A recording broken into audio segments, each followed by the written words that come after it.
गुरुजी प्रणाम। प्रणाम भैया। गुरुजी, ज्योतिष शास्त्र में हमने पुष्कर नवांश के बारे में बहुत सुना है, तो इसकी क्या ज्योतिषी महत्व होता है? अब जैसा कि आप सब लोग जानते ही हैं कि षोडश वर्ग के अंतर्गत नवांश वर्ग अत्यंत महत्वपूर्ण होता है। ये सर्वविदित है। नवांश किसी भी राशि का नवा भाग होता है। पुष्कर नवांश वर्गोत्तम से भी उच्च श्रेणी में वर्गीकृत किया गया है। अब पुष्कर शब्द जो है वो ही अपने आप में ये परिलक्षित करता है। पुष्कर सामान्य तौर पर अति शुभता का द्योतक है, तो उसी में पुष्कर नवांश ये सिद्ध करता है कि जो ग्रह पुष्कर नवांश में स्थित होगा वो अत्यंत शुभ फलदायी होगा। और सामान्य तौर पे लोग वर्गोत्तम तो देख लेते हैं, लेकिन पुष्कर नवांश की ओर लोग ध्यान नहीं देते हैं। अब आइए हम लोग देखते हैं कि पुष्कर नवांश कहते किसको हैं और कैसे इसको निकाला जाए, कैसे इसको समझा जाए। और ये बहुत ही अत्यंत एक सरल प्रक्रिया के द्वारा हम लोग पुष्कर नवांश को समझ सकते हैं और उसको बिना किसी गणितीय प्रक्रिया के भी पुष्कर नवांश को हम लोग ज्ञात कर सकते हैं। पुष्कर नवांश, प्रत्येक राशि में 2 पुष्कर नवांश होते हैं। अब अगर हम इनके नियमों की बात करें कि पुष्कर नवांश कैसे ज्ञात किया जाए, तो सर्वप्रथम क्या है कि प्रत्येक राशि में 2 नवांश होते हैं। इस प्रकार से कुल 24 पुष्कर नवांश आपको प्राप्त होंगे। प्रत्येक राशि में 2 हुए, 12 राशियां हैं, तो 24 पुष्कर नवांश आपको प्राप्त होंगे। अब पुष्कर नवांश को कैसे ज्ञात करते हैं, इसके लिए राशियों को हमने तत्वों के आधार पर वर्गीकृत किया। सर्वप्रथम पहला अग्नि तत्व में मेष राशि, सिंह राशि और धनु राशि है। फिर ये पृथ्वी तत्व राशि में 2, 6, 10 अर्थात वृष राशि, कन्या राशि और मकर राशि है। तृतीय वर्गीकरण वायु तत्व से संबंधित है, जिसमें कि मिथुन, तुला और कुंभ राशि। और चतुर्थ में जल तत्व की राशि है, कर्क राशि, वृश्चिक राशि और मीन राशि। तो अग्नि तत्व की जो 3 राशियां हमारे पास है, उनका जो 7वां और जो नवा नवांश होगा वो पुष्कर नवांश की श्रेणी में आएगा। अब 7वां नवांश कौन सा होगा? अब हमको पता है, हम लोगों को ज्ञात है कि नवांश 9th part of the sign होता है, अर्थात 3 डिग्री 20 मिनट का एक पार्ट होता है। तो 7वां पार्ट क्या हुआ? 20 डिग्री से लेके 23 डिग्री 20 मिनट तक। और नवांश क्या होगा? 26 डिग्री 40 मिनट से 30 डिग्री तक। अब इसको अगर सरल भाषा में हम लोग समझना चाहे, तो अगर कोई ग्रह मेष राशि में, सिंह राशि में या धनु राशि में स्थित है और वो ग्रह 20 डिग्री से 23 डिग्री 20 मिनट के मध्य या 26-40 से 30 डिग्री के मध्य में स्थित है, तब हम कहेंगे कि वो ग्रह पुष्कर नवांश में स्थित है।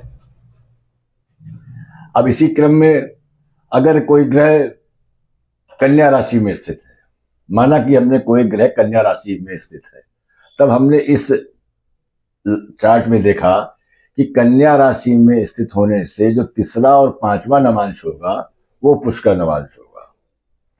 और चूंकि एक नवांश 3 डिग्री 20 मिनट का होता है, तो तृतीय नवांश मतलब 6:40 से 10 डिग्री तक का जो होगा ये आपका तृतीय, और पंचम होगा 13:20 से 16:40 के बीच में।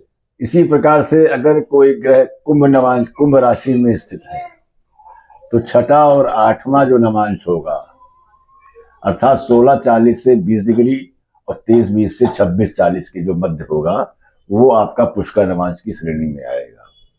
और जल तत्व में जो पहला और जो 3रा नवांश होगा वो पुष्कर नवांश होगा। तो पहला नवांश क्या हुआ? 0 डिग्री से 3 डिग्री 20 मिनट तक, और तीसरा नवांश हुआ 6:40 से 10 डिग्री तक। तो इस तरीके से इस चार्ट के माध्यम से हमको क्या देखना है कि कौन सा ग्रह किस राशि में स्थित है और वो कितने डिग्री पर है। अगर अग्नि तत्व की राशि में जो ग्रह है, अगर वो इस डिग्रियों के मध्य में स्थित है, तभी हम कहेंगे कि वो पुष्कर नवांश में है, अन्यथा स्थिति में वो पुष्कर नवांश में स्थित नहीं है। तो हमने ये देखा कि वर्गोत्तम नवांश अति उत्तम है, लेकिन उससे भी उत्तम पुष्कर नवांश है।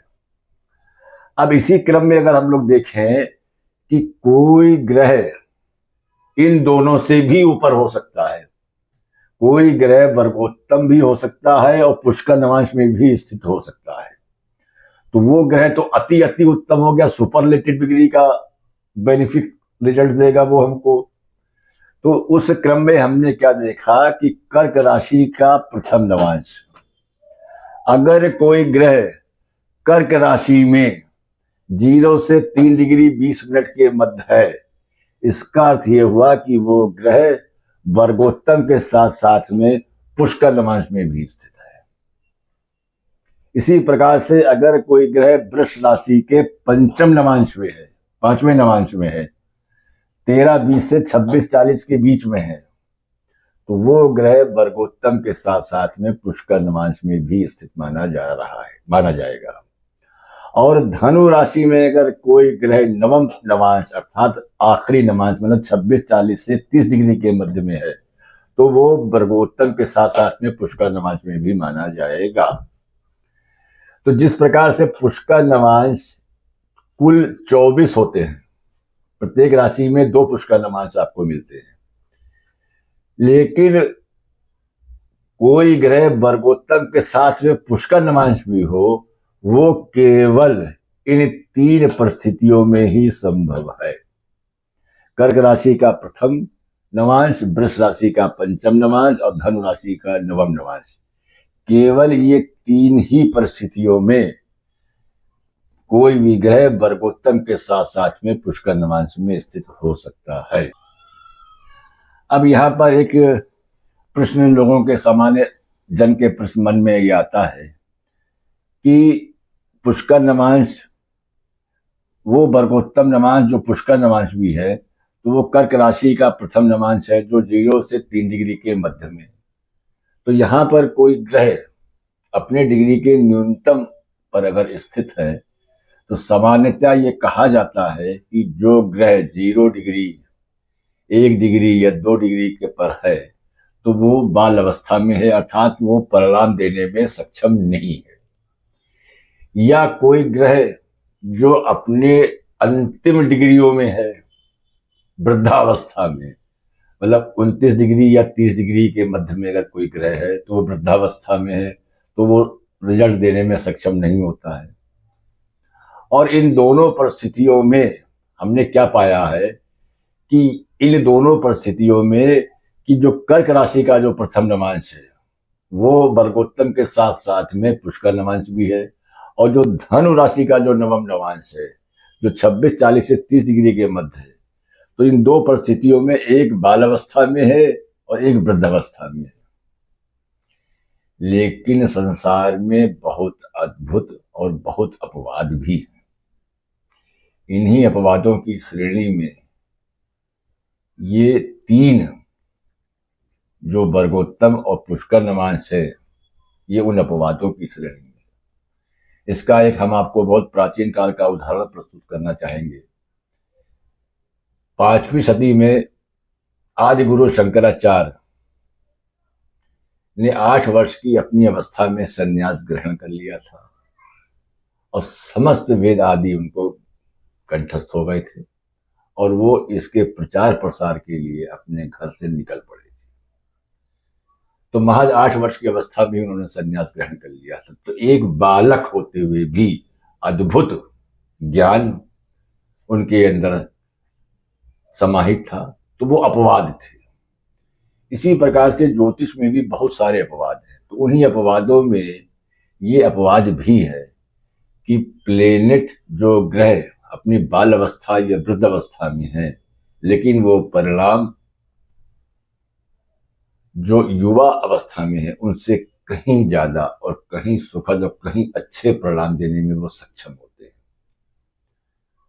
तो मैं आशा करता हूं कि अब जब कभी भी आप जन्मांक का विश्लेषण करेंगे तो वर्गोत्तम नवांश के साथ साथ पुष्कर नवांश को भी ध्यान में रख करके ये आकलन करेंगे कि कोई भी ग्रह क्या पुष्कर नवांश में तो स्थित नहीं है, और अगर कोई ग्रह पुष्कर नवांश में स्थित है तो वो आपको बहुत ही अच्छा सुखद परिणाम देने का संकेत कर रहा है।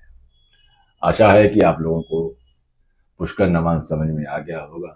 धन्यवाद।